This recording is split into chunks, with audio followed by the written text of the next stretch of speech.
Good afternoon and welcome to the Market Wrap for Tuesday, the 3rd of March. And look, today, the Aussie market had one of its worst days in a couple of weeks. By the end of the session, we were down by around 1.3% to 9,077 points. Remember, yesterday we did have that record closing high when we lifted by just about 2 points. So it was a subdued start to the week, and investors have started to get a little bit more worried and cautious as they continue to monitor the ongoing situation in the Middle East. So there's certainly a lot of caution around, and that's because there's a lot of uncertainty around how long the conflict will last. So that remains a big question mark in investor minds. I also want to quickly mention Michelle Bullock spoke at the Business Summit at around 8 a.m. this morning. Now, the RBA governor warned that an oil price shock from the conflict in Iran could increase local inflation.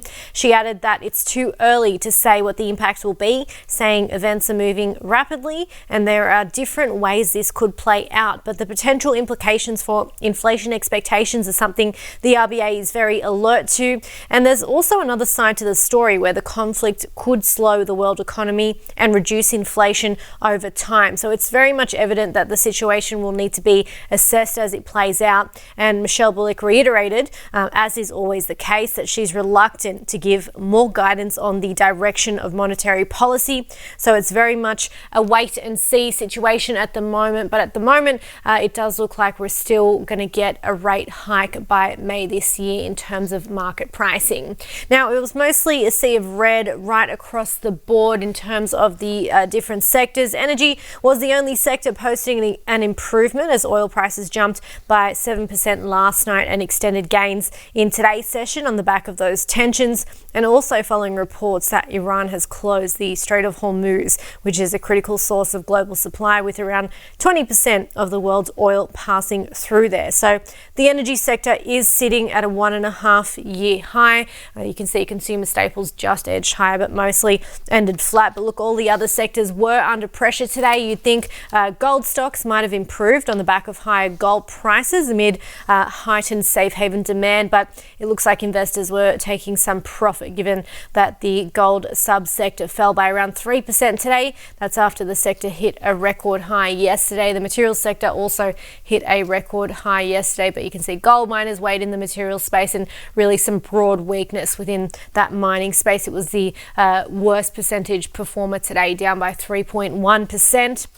But as you can see, many of the other sectors fell by between 1% and 2% today as well. Now, in terms of winners, what also helped the energy sector lift today was actually coal, because coal prices surged by more than 8%, hitting its highest level since December 2024 after a rare shutdown at Qatar's liquefied natural gas or LNG facilities, and that boosted demand for fuel switching in the power sector. So many of the coal operators today doing quite well, including New Hope, Whitehaven and Yancoal. You can see their gains there on the screen.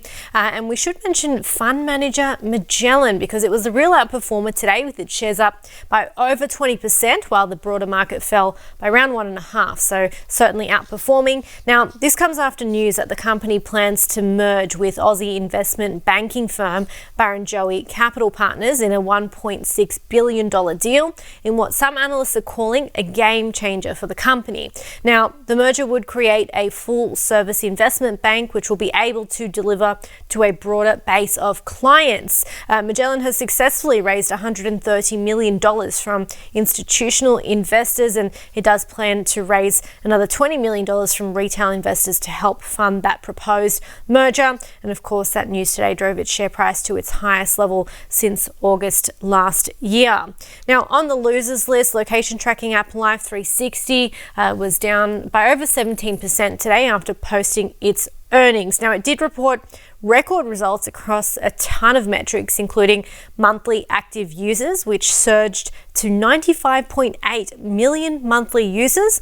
Also, subscription revenue and net income came in at a record. So overall, it delivered very solid results. But despite this, it ended as the worst performer of the day, reaching its worst level in almost 1 year, as it seemed to get caught up in that broader sell sell-off.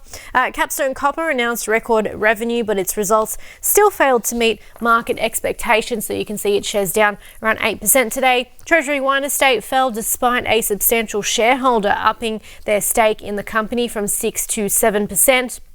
And Evolution Mining was among the gold miners to lose ground, but it also traded ex-dividend today, which may have added some extra pressure to its share price. Now, the Aussie dollar did climb above 71 US cents during today's session amid inflation concerns and expectations of another RBA rate hike in the coming months, but it has since dropped back just slightly back below those levels. Now, looking ahead from here, investors will remain focused on those tensions and the conflict in the Middle East between Iran and the United States. But other than that, Aussie quarterly GDP or economic growth data will be out tomorrow morning, 11:30 a.m. So that's something to keep an eye on. Of course, plenty more stocks will be trading ex-dividend tomorrow. Thursday is going to be the big day, but tomorrow we have the likes of Northern Star, Sonic Healthcare, SGH and Net Wealth trading ex-dividend. And on top of that, we're also going to be keeping a very close eye on commodity prices, as that could drive what happens in the local market tomorrow. See you again tomorrow.